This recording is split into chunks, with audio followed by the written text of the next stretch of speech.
Il se trouve que quand j'étais au lycée, on excluait les filles qui avaient des jupes trop courtes. Aujourd'hui, parce qu'elles ont des jupes trop longues. Donc, je ne suis pas sûr qu'on ait fait un grand progrès dans cette évolution.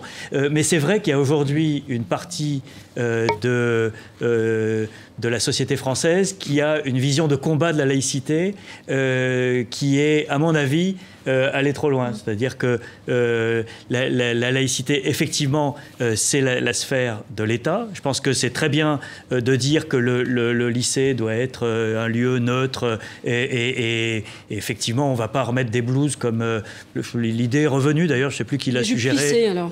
Voilà. Mais en tout cas, qu'on ne s'y affiche pas avec ces signes extérieurs, moi, je trouve ça plutôt bien et ça se passait plutôt bien.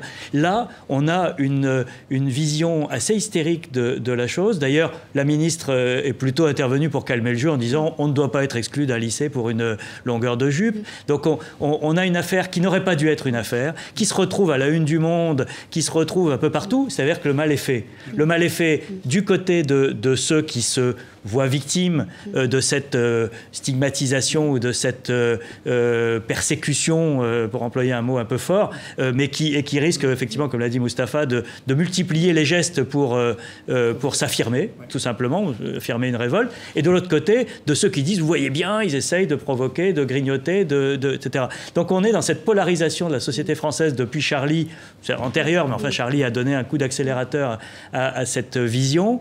Et effectivement, trop de laïcité tue la laïcité, c'est-à-dire qu'on est dans une vision extrêmement agressive de la laïcité, comme si c'était une nouvelle religion. Et moi, je trouve ça, enfin personnellement en tout cas, je ne participe pas à cette vision de la laïcité.